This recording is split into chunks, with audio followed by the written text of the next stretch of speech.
investment into like where you want your company to be. There's technically might be a cost, but if you think about it, it's more of an investment for the business for the future. They're in all their right to do it also because it's their business, it's their rules. And if you don't like it, find a job somewhere else. It's a lot cheaper to use the Cowork space. Well, you don't have to worry about power costs, the internet costs, security costs, janitorial costs, setup costs for the space that you're using, because we covered that. Underrated, we the underdogs, underestimated. What's up, guys? Welcome back to the Totem Podcast. I'm your host, Monico Carrillo, but of course we got here Eric, I'm your other co-host here on the show. We're an active rebellion is to question. Welcome, guys. Welcome. Appreciate you guys for being back. Today we have Robert from the Fort co-working space. How are you doing? Doing good. Appreciate you for swinging by with us today, hanging out. How you doing? I'm a little tired. End of a long week. Yeah, well, I've been doing a lot of promotional work lately, so I have to recall. Went to the Costa Sports event, and then I started the week recovering from a cold, and then yesterday I was on the radio for the morning show locally here in town, and then there's just so much. Oh, and then also yesterday was the grand opening for the Sagebrush spice store that we went over there to give them their support to. So I've just been running around and around and around. That's good though. Huh? That's how it is. We're always busy going around. Oh yeah. But for the people that aren't aware of who you are, what your business does, what you guys do, give us a brief description, of what you guys all do. Okay, so the Fort Cowork is a shared office space for at-home workers, hobbyists, and small business owners, and people who are trying to stand up a new business. We offer a professional workspace environment that is shared among the members. So, how'd you guys kind of come up with the concept? So my business partner Daniel, he's an at-home worker, and sometimes he, working at home gets a little stale, or gets distracting, or people come up and talk, and you're like, I need to work here. So he bounced around town, and here locally in town, there isn't really a proper workspace. There's some spaces at the library, but they're limited and they're time restrained. Some of the coffee shops are just not appropriate for certain content because, you can't do a Zoom call in the middle of a coffee shop, and then when you're talking to your mic and all of a sudden there's this background of crowd talking through you, and at his company they don't let him use backdrops. Really? Yeah, they the virtual backdrops. They probably have those guys. Have you seen those guys? The people skiing. I think they just do it to fuck around. They're skiing though, coming down the mountain with the green screen. With the green screen, flapping behind. Well, they didn't want it because people in his industry, they're smart enough to create fake people on the screen, and so there's people standing up, and they had a cardboard cutout of themselves, but virtually on the camera. So they weren't there, and then they just put a headphone in, and then when they hear a response, they just ask people or they would just start talking to them, but they weren't there, and then they'll have the AI or whatever generate them looking like they're talking. And they were like, no, you need to be physically here because we might be trying to show you things on the screen to respond to, because that's where they're trying to find, they're not at their computer. So it's a pretty advanced company. Yeah, so he works for a data engineering side of the company that does data marketing. So they try to get influencers. They connect the influencers to the advertisers. Okay. They're the parent company of Tubi or TubeBuddy and some other products that I can't remember what the name of. They do quite a bit. They work with Disney on movies and things like that. And I'm kind of interested, how to know a little bit about like your background and stuff, just to like how you guys just like got started in business. You know, it just doesn't really happen, I think, from one day to another. Just interested on like a little bit of your background. Oh, okay, yeah. So I guess it would start back in high school, and I worked with this older gentleman that ran a used furniture store. And so I was working underneath the table all this time, and he was just paying me cash, and I would just be moving furniture around or repairing it or whatever little tasks that I did around his shop. But the thing that I learned from doing this is the struggles of a small business. The whole process of maintaining an image quality to the public, maintaining recurring customers, and then the challenges of complying with regulations and permits and all that, and then the end of the year taxes and all that. So I worked for him for several years, and he gave me a lot of like feedback about how what my decisions doing his work for him affected him and how I can make that better. And then after the four or 5 years I worked for him. Was that like here in town or where? No, so that was down in Arvada. Okay. I originally lived in Arvada, but I have family out here in Fort Morgan. So every summer I just been in Fort Morgan, like from early 2000s. Okay. Just kept coming out here, visiting family, and then holidays and just family trips. Just all the time, just hanging out.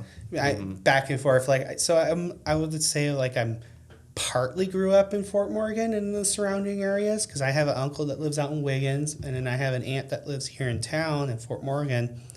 And then for a little while, my cousins from my aunt and my uncle lived within town, and I had a...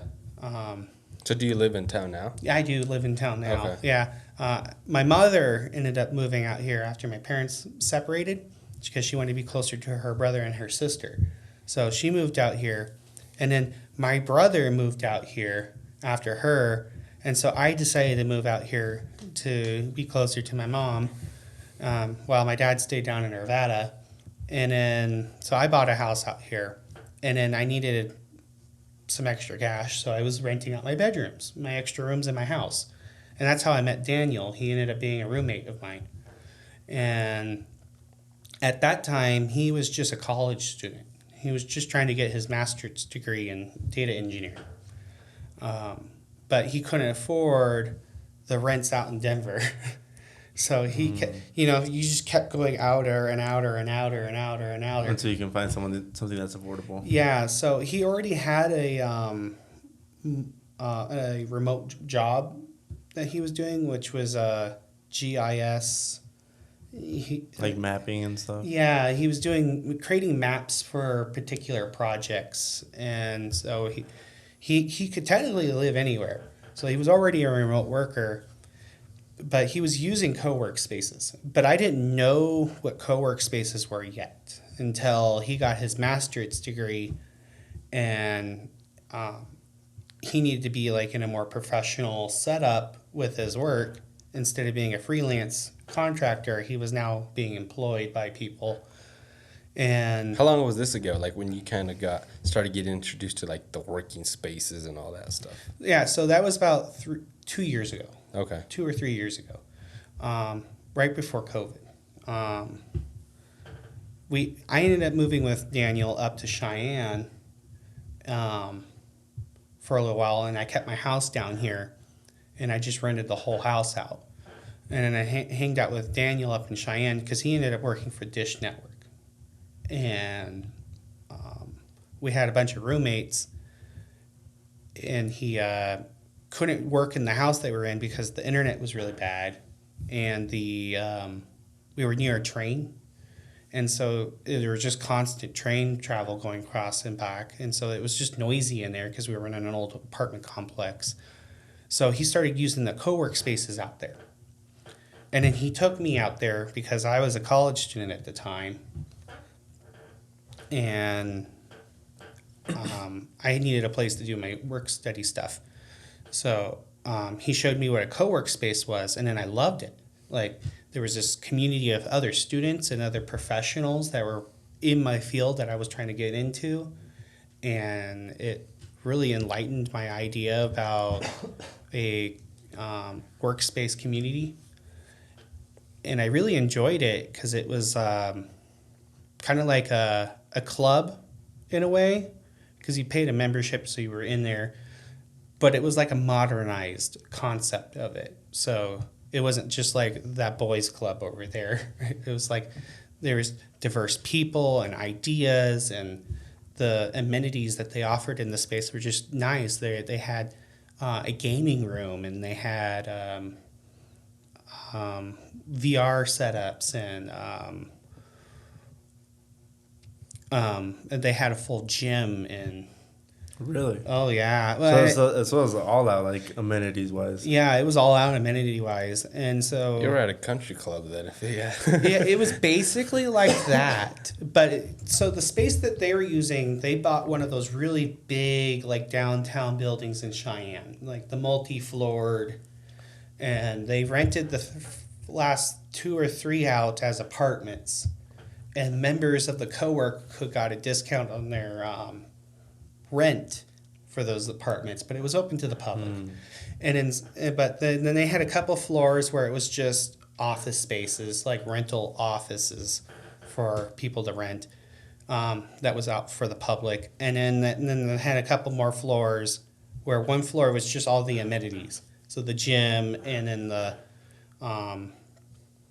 they had like a self-serve cafeteria where they just had a long buffet counter set up where it was just like grab and go foods, and you just tap your membership card, and your membership prepaid for so much food you can get per day. And then they had like soft serve machine and soda fountain, and all the like stuff you don't think about, and then it's like a really nice treat when you realize it. So there, and you're like, oh, nice. I like Yeah. that. Well, and the really cool thing is they had a beer tap on there, like a little beer garden. They had 3 little taps, and you just served yourself. And so that was really cool. So you just tap the card, and That's really So do you have a beer tapping yours? unfortunately, no. We're still working with the city on that. And coming soon. Coming soon. yeah, we would like to have that as an offer, but the city is a little leery on it because it's kind of a weird licensing permit issue. It inspires me to release my creativity. There you go. Yeah. And the blah, blah, blah. So it was pretty nice co-working space. Yeah. And so, like, after the amenities layers, there was these working open spaces. So you can think of it kind of like a library with all the bookshelves where they have all the tables set up. Mm-hmm. And that's where I mostly worked. And then they had spaces where they were more cubicle-like. And then the last floor was rented out to people that were trying to stand up businesses. So they were trying to get businesses people that were trying to stand up businesses but didn't have enough of the startup funding to get all the way to a brick and mortar. So they were doing the collaborative sharing the space concept to make the cost of the renting your brick and mortar space for your business a lot cheaper. How long was it from when you visited that spot there, then where you guys started developing your own concept down here? Like, how long did you sit on the ideas and stuff? It took about 2.5 years before we started actually acting on it, because it took from moving back to Colorado and back into Fort Morgan and then missing the services. What did bring you guys back?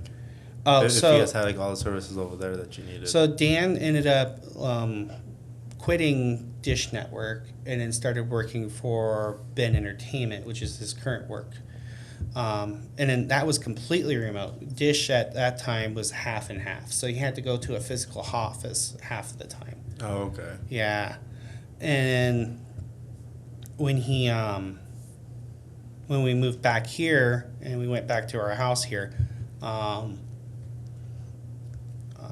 we set up a whole office for him in the house, but there's just too many distractions in the house. All right, I'm gonna go to my bedroom and take a nap. Oops, 5 hours later. That's long. Yeah. Or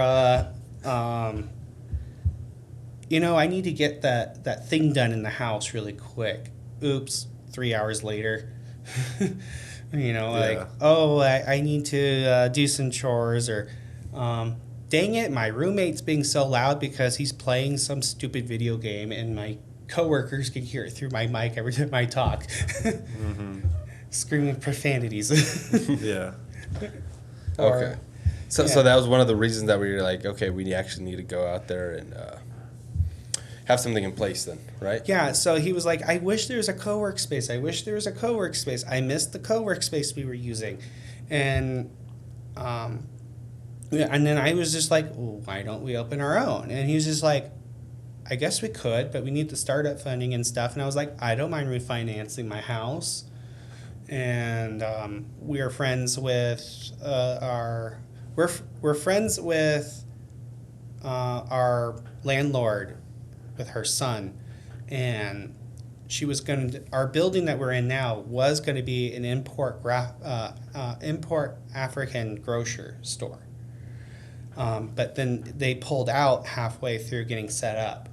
And so she was looking for like a quick fill-in for the space because she wanted to, recuperate all that revenue that she lost, because she put a lot of money into the building to get it prepped for the grocery store, which was great for us because a good chunk of the work was done for our needs. And so we were like, we're thinking about starting a business, and we were talking to our friend about it, and he was just like, my mom might have a building for you. And then we're just like, oh? And he goes, yeah, the people that are going to do the African grocery store decided to pull out. So we're thinking about getting someone quickly in.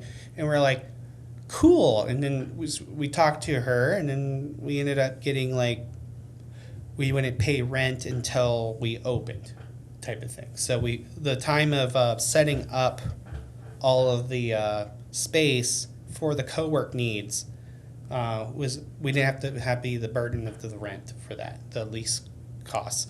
So she helped you. You guys got some help out on that aspect of it then. Yeah, and then she kind of guided us in a way where we ended up hitting the Chamber of Commerce, and then we started creating all these little networks of people, and we realized, oh, this is a service we can provide while we were trying to develop our co-work space. And so while we were building up the space and doing a lot of shopping at IKEA,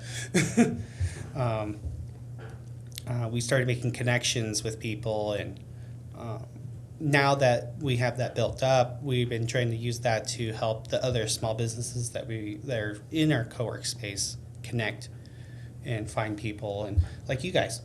So did it first start out just like something that you guys wanted to use for yourselves, and then the more you talk to people, it's like, oh, we can actually offer it to everybody else because more people want it? No, the intention was to have a business, so something that we would offer as a service. But so who's like I guess the co-working spot, like who's it for? Because like after COVID and stuff, we've seen a lot of people going remote and stuff. Yeah. A lot of industries. So like who's like, I guess more like your intended consumers? Our intended consumers is going to be someone who is at home but is either has too many distractions or does not have a consistent internet connection, or someone that needs. We have one member that's lives a little out of town, about 30, 40 minutes out, closer to Greeley, I think. But she wants to have her son at the daycare here in town, the really nice daycare that's across the police department. So, but she needed a place to do her work because she didn't want to drop him off and then go back home, and then from home go and pick him up and drop him and then take him home, and that 4 times travel is very stressful, and it's just not very cost. There's a lot of time and money doing that. So she found us, and then that was one of our ideal situations for a member, someone that needed to work in the space in Fort Morgan because they were stuck in Fort Morgan, and didn't want to have to keep doing the traveling back and forth. So that's one of our ideal members. Another one would be like college students, those who are like remote college students, or even here at our local college and they just need studying space. That's one of our ideal people to have in, and we also offer a student discount to our membership for those people. Yeah, that's great for the discount. I was gonna say usually college students are on a strict budget. Yeah, strict budget. and we have one college student in our Cowork space where the college is paying for the space. Okay. Yeah. So in many cases, your employer or your organization you're working with would pay for the space. So we have another member where his work is paying a space to be in because where he lives, the only internet he has is dial-up, which isn't fast enough for the video chats and stuff like that. Mm-hmm. So he was working out at the library, and then when he found out about our space, he went to his employer, and then the employer was just like, give us the pricing plan and we'll figure something out.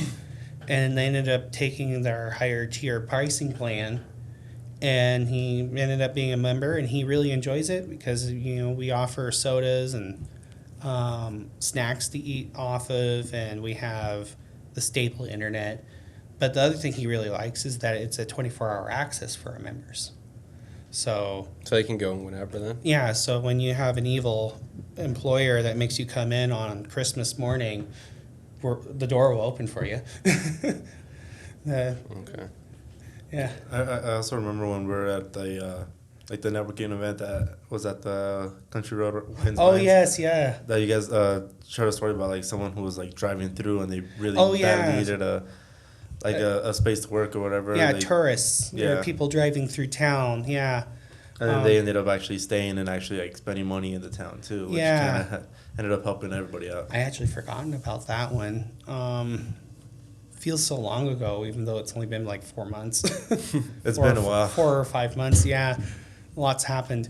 Yeah, so she was driving through Colorado, going up into Nebraska. I think her end location was going to be Chicago area. Mm-hmm. But yeah, so she was getting tired. Her initial destination was Sterling to stop at the Cowork space, the annex there. But she just didn't want to do the extra 45 minutes to go, and she stopped in Fort Morgan for gas, and she did a quick Google search and found our Cowork space. So then she went and got a hotel room here in town, went and worked at the Cowork space, and then during her lunch, she asked for a recommendation, and I said, go eat at Zazzy's, So she went down to Zazzy's, and then she saw the Marissa's. And then so she shopped at the Marissa's. And then when she came back from her lunch and I saw her come in, she had 2 big bags from Marissa's and then a little to-go container from Zazzy's. And I'm just like, oh, you must have had a fun lunch. And she's like, yeah, you guys have a really nice Marissa's. And then after that, I ended up getting an email back from her like 2 weeks later saying that she had a really good time. She loved the town. And she was excited to come back on the next following year because I guess every year she does this travel over to Chicago because her work is in, I guess, New Mexico is where she's stationed at, but she has to go to Chicago for some event every once a year. So she was looking forward to coming back next year. So do you think businesses are now transitioning more to go like more remote and stuff like that? Do you see it going that way? Well, so there's like 2 sides to that coin. You got the businesses that have more of a traditional mindset of what work is, and that is you go to our office space and you do our work at the office space. That way we can manage your work. And then there's the other side where it's a more progressive concept of working where, you're going to do a much more productive work at home where you're not having the stress of, Mr. Supervisor over your shoulder, or we can find more talent if we expand outside of our area that we can get workers from. So the advantage of a remote worker versus a physical office worker is that you can potentially get more employees and have a much more bigger employee pool to pull from, so you can filter through them and get much more higher talented people or people that are more specialized or just better workers through the remote work sector. So do you think that way is better then? Do you think traditional is not the way to go? I think it really depends on the work you're doing and then who the employer is. So I think each business is kind of different. Yeah. Like my personal view on it is like these are the rules that the business has. You got to show up, you got to do this. Like they're in all their right to do it also because it's their business. It's their rules. And if you don't like it, I guess you could go find a job somewhere else. And it's like some people work better like that they need somebody to check up on them, and some people just need the alone time to be, like you said, just to do it. But then and then there's the other people that are just when they're like alone, a co-working spot, working from home, they don't get shit done all day. No. So there's the problem. It depends. And that's where I think the co-work space fits in, is for those people that are having a hard time focusing or just needs a more structured environment than maybe what they have at home. And so that's what the co-work does for that. Like the one thing I've seen with like working from home and like traditional stuff is like more traditional businesses, they'll like have you go in and stuff, but then I think it too is also to kind of respect your personal time. That way, like when you're at work, you're working, and then when you leave work, you don't have to think about it. You can just do your personal life, and then like working from home, those lines kind of blend together and they mix. So it's a lot like harder to like keep strict, like, oh, I'm working now or I'm off the clock. So I guess too, and then you can feel, some people feel more obligated to work even more because they're like, oh, I'm working from home, like I can still work. But then they're actually like overworking like what they're getting paid. Yeah, so like getting burnout from work-home balance gets too mixed. Yeah, that's a big problem. I was going to ask you guys, like for the audience too listening to, I think it would help out. We're talking about like a traditional work, and then you said like a progressive work. I guess we need to define what's a traditional work. What's a traditional job work for you guys, and progressive for the both of you. So I would say because more if we're classifying it, I think we need to kind of say that makes sense. So to classify it down or to define it, our traditional work would be something that would require to be a physical location to, or is asked to be at a physical location to, where like industries wise though. Like yeah. Which ones? So like retail. I mean, that's one where you can't really be a remote worker for retail. It's kind of hard to restock a shelf from your house. A lot of service jobs where you're a contractor, plumber, mechanic. You can't fix things from your home to a client. If we could, I think you can work out of your garage. Yeah, you can work out of your own home garage, but things that require a physical interaction, I think, is something where you have to just go to the brick and mortar business, punch your card clock in and time card in, there we go, and do your work. And so a more progressive industries that can support that are going to be like software engineering, accounting, a lot of HR can be done through remote work, administrative planning, businesses that have virtual products. So people who are website designers, it would be a lot of tech-orientated work usually. But we do have this one member in our co-work space, and he works for a construction company actually, but he's more on the administrative side of it, where he's trying to decide on the cost analysis of materials and trying to get those ordered in for the work sites. So he's kind of like an on and off remote and not remote, because sometimes he has to go to physical locations to make sure that those things are getting set properly and so forth. But do you think it's more cost effective for a business when they're barely starting to get a co-working spot like with you guys and stuff like that than to try to do their own thing? Like if they're barely starting off? Yeah, certainly. So if you're a business that's more service orientated for like a lawyer, or you don't need to you're not a retail, basically. Yeah, certainly it's a lot cheaper to use the co-work space, because you don't have to, first of all, you don't have to worry about power costs. You don't have to worry about the internet costs, which is much more expensive in a commercial setting than it is in a residential setting. You don't have to worry about any security costs. You don't have to worry about janitorial costs. You don't have to clean the building. We clean the building for you. So if you have a client that made a mess, you don't have to worry about that. We take care of it and that kind of stuff. And then there's just a bunch of other associated costs. Like, you don't have to pay for all the permitry and setup costs for the space that you're using, because we cover that. That's what your membership buys, is all the little detail things that you just don't think about as a new business person. So when that's just rolling out fresh and you hit that wall of like, oh, wait, I'm paying 3 times more for internet costs because I'm a business now? Yeah. Oh, why can't I get residential costs?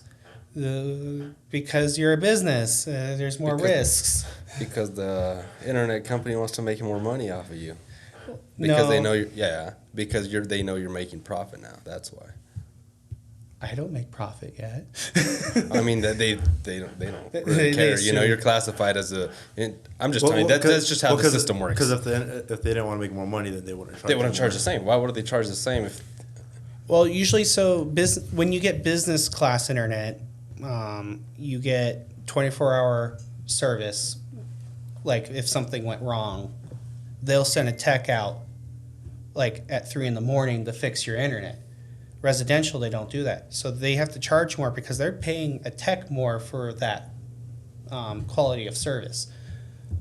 Also, residentials are capped at a certain speeds, while commercials clients can get even higher speeds because they might need the more bandwidth through it.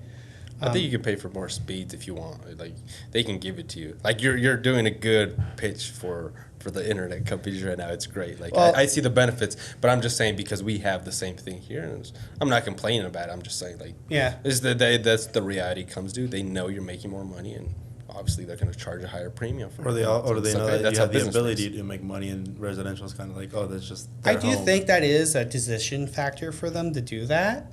I think it's like one of the number one decisions, honestly. But there's a bunch of other aspects to that, because like when you set up a network up for residential space, you get one big pipeline in, and then you split it up into little ones, and to ensure that you have good service for your clients for that area, you want to make sure that you're not overloading that big pipeline. And that's a really expensive cable, and it's a really expensive maintenance cost for that, and then the equipment all behind that.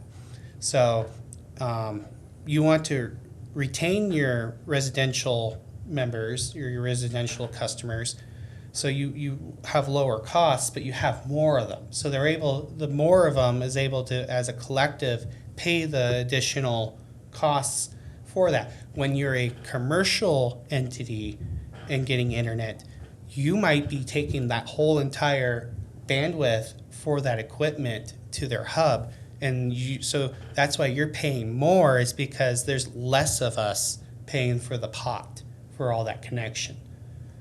So it's the same kind of equipment, but because there's a smaller pot, the cost is higher to pay for the equipment and the services that are required to keep that service up. And then there's additional perks, because like we keep our IP address for our business, while a residential person, it'll bounce between. And so the internet company has to pay there's a global entity that manages that, and so they have to pay the global entity to keep that IP address assigned to that address of that modem, and so I have to pay the internet company to pay that global entity in order to keep my IP address so that it's consistent. So that's like one of the reasons why it's so much more is because smaller pot, extra services, things that a residential client wouldn't need, but a business client would need, and usually because there's not as many business clients as residential clients, you need more specialized workers for that, and then you're paying their salaries and so forth. So there is additional costs as being a commercial entity than a residential entity.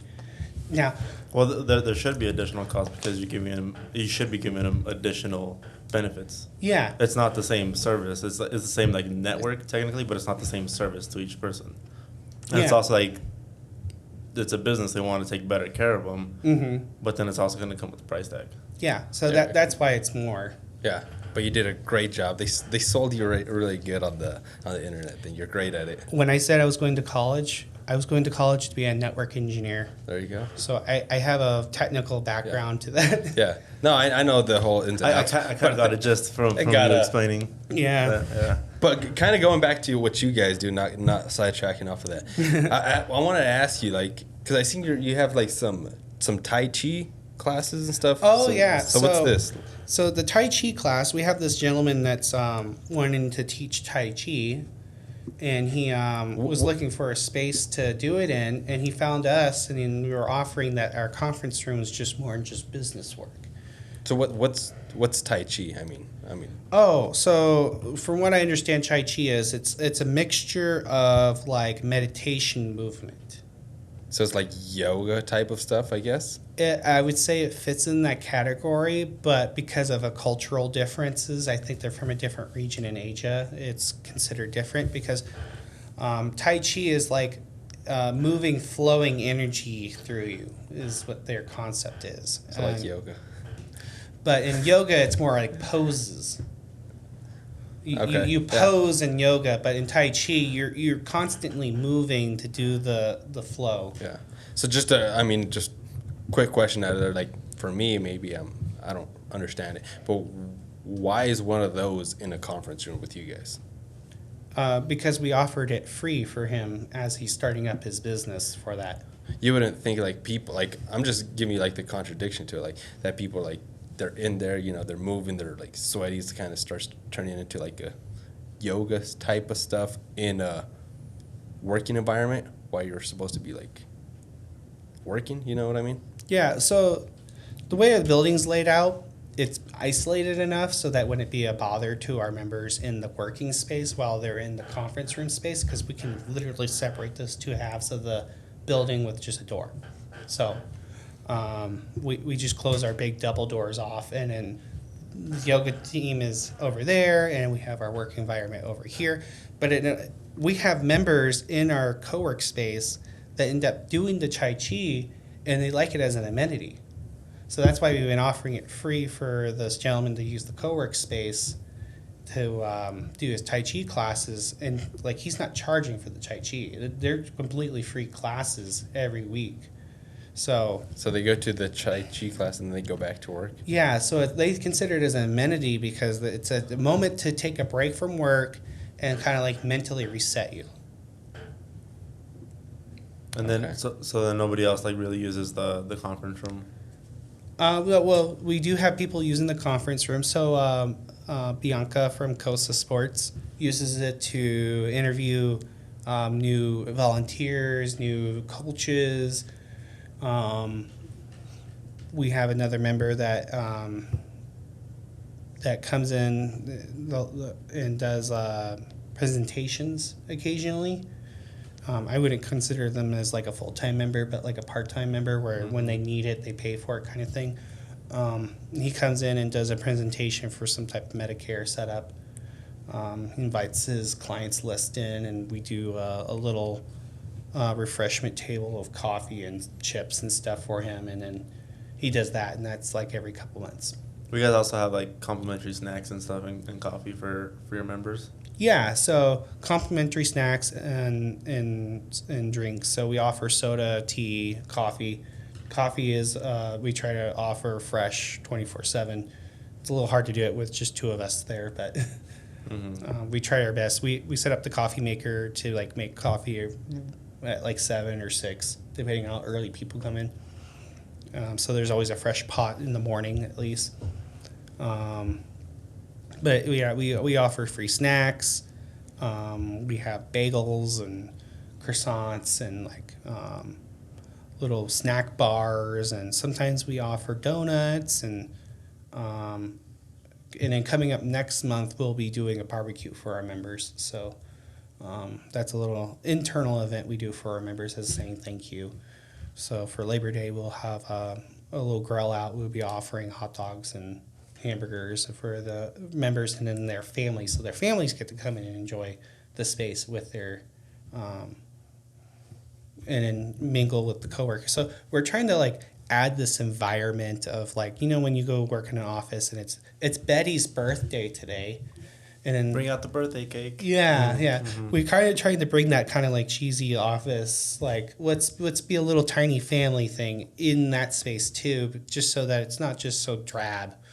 It's not like, oh, this is just workspace. No, it's a community space where a small business community, we're a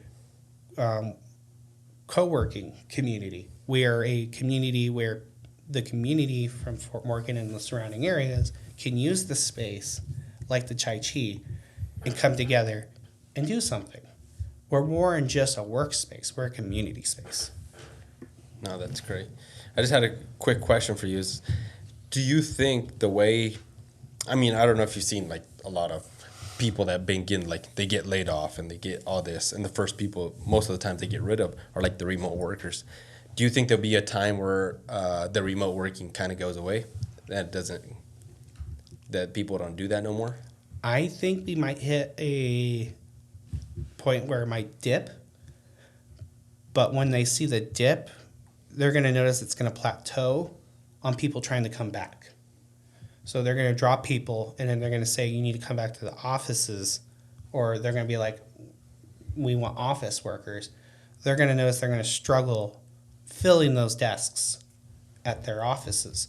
And as soon as they offer remote work back, I think they're going to get a big rise. The only other reason I would think that we would be losing remote workers is because technology replaced their jobs. Because did you see like the email that, I mean, it was a couple months ago that Elon sent to his people? He's like, no more remote workers. You're coming in here or we don't need you anymore. Well, I mean, he's not really a human being, so. What do you mean? He's a robot. Yeah. He's an alien or what? Or something, but he doesn't act very nice. You don't think that's nice? People are telling you for the person that's paying you to run their business to tell you to show up? Well, especially when your original hiring contracting said otherwise. Like you set your whole life with this set up, and then all of a sudden you're like, no, you need to come into the office 600 miles away from where you live. It doesn't make sense. But then him as a business owner, because I look at it from his perspective, it's like that's like what they agreed upon when they like signed up or whatever. But then he has a right to be able to adjust how he wants his business run. That is true. He does have the right to run the way that he wants to run his business. It's his business now. And he might have been coming into this in a situation where he needs to make the business profitable, and it was probably not profitable because of the previous owners weren't maintaining it in a way that was profitable. And so he's taking what he's done in his other businesses and is creating a more profitable business. For which one are you talking about? For Tesla? He's had Tesla for a while. Yeah, and it's profitable. But I mean, when it went remote working, when there was COVID, everything like, okay, remote working. And then he said, so that's the whole thing. Would you rather have 100 employees and then 70 of them are just not cutting it, you know? You're not cutting it. You can really get this work done with 40. So are you going to keep, paying that? Once we go back to like the whole thing, it's cost. So it's like, you're like, okay, if I get rid of 60 of these people, like these 40 can cut it and they're all willing to come here. Like, dude, why would I want the other 60? No, that's a great business decision to make, especially if you're more concerned about the profit side of it. You want to reduce the amount of cost, because having more employees is actually more risk, because now you're paying those benefits. And then if they do anything that's considered problematic, then you have to deal with that. So like human resource issues, and you're paying for more of that. And yeah, there's a huge cost association with that. And so we go back to then it is okay for you to do that, right? I think it is okay to do it. It's just the method on way of doing it. You don't just send a mass email out saying you're fired. No, he didn't say you're fired. He said show up. Yeah. Well, exactly. It's hard to show up when you're 600 miles away from the nearest office. I mean, but if they're telling you in that situation, they were in person in the office, and then COVID happened, and then they went home, moved away. Yeah. Oh no, I've heard instances where they got hired during COVID and told them that they were going to have a remote position permanently, and that they could live anywhere they would like. And then this decision got changed because there was a different person making the decisions.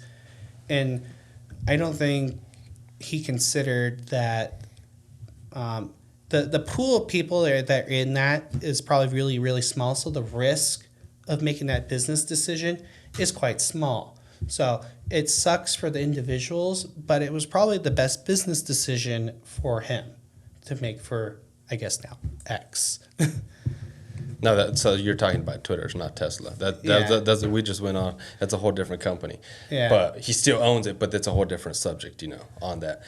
But I still don't agree with that. That, like, if you have this, you should be able to do your own decisions. That's why you started a business to begin with, to have your own set of rules, it's the free market, to do your stuff. Mm-hmm. And then now you can't do a certain thing because XYZ person's going to say this, or this their feelings are going to get hurt because you told them to show up now. I don't know. I don't think that's right. I think for small businesses, my bad. Hello. Tell me you're on lunch. You're almost done, Dan. Tell me right here. Dan, he's almost done. Actually, my watch said it was potential spam, so. Uh-oh. Yeah. My apologies, I forgot to mute it. It's all good. Yeah. Let's see. I think for small businesses, they should have full control over that, because they need to make the best decision for their business, because that's their livelihood, right? But when you become a very large company, you're potentially going to be messing with over thousands of people's lives making one decision. So you need to make a decision that's not going to backfire on you. I don't think it backfired on him, honestly. I don't think it did. You got to do the best decisions. Doesn't matter if you're running. I know what you're saying. For smaller business, big, I don't think it's still. You got to do the best decision that's for the business, because at the end of the day, if the business is not profiting, if it's not making money, it's not a business. Yeah. The ways that he's done it's more focused to California, because California is way over-regulated on this subject. But it backfired on him because of California and the way they do their laws. He just moved his office. He doesn't care. Like, you know what I mean? Yeah, but the fact that he moved all the offices, he had to pay a big penalty for that. Now, was that a bit? So it comes down to, was it a cost-effective business decision? Is it cheaper for me to pay all the fines, or is it cheaper just to keep all the people? But then it's the energy. But that's also like an investment into like where you want your company to be. Yeah. A business is in the long run. Like, you got to think the future, not right now. Because technically it might be a cost, but if you think about it, it's more of an investment for the business for the future. Yeah. You got to get out of that place, to not have to pay attention to those regulations, those fines, and all that stuff. Because like we know, we're a business. Like, you got those energy suckers in the room. Like, sometimes you're like, do I keep this guy, or should I just, I might lose a little bit of money letting this guy go, but in the long run, it's going to help a lot more people. You got to see where we go into the next year. Where I see my business a year from now, 3 years from now. And that's the problem with a lot of people. I think they don't see the whole ratio, the whole aspects of it. They're just looking at it like, right now, what does it happen right now? The whole thing. I was listening to a podcast yesterday. and it was great. So they're breaking it down. Who wants minimum wage to rise? Who do you guys think? Who do you think's vouching for it? I guess the people who are currently getting minimum wage. The minimum wage workers. Yeah. It's the corporations.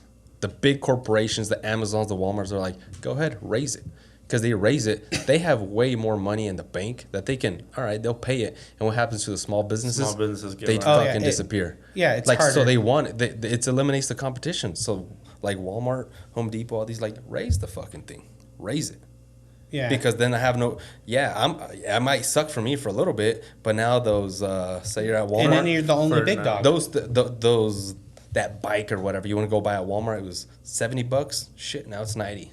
Mm-hmm. But now there's no competition at the bottom, so now you can't do anything. It's that's what they're not seeing.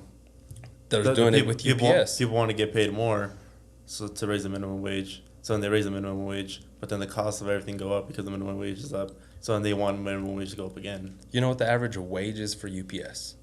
Did you see that shit? Yeah, I saw it. Do you know what it is? I know it's up there, but Take a guess. I'll let you take a guess. last time I heard it was somewhere in the lower 20s. It's $49 Oh, an hour. geez. An hour. So it's like, which equates to $100,000 a year. so you Yeah. think about it, and you're like, dude, like that's good for them. Fuck yeah. Okay, how much is it going to cost you to ship something now? That's what they're not thinking of either. Mm-hmm. Like I get, like, good for him. Like, make your money, man. But or whoever's working it. But It now seems, everything it else is seems more good, expensive. but then it's like the domino effect. Like down the line, it's gonna come back and like bite you in the ass. Yeah, and I know that the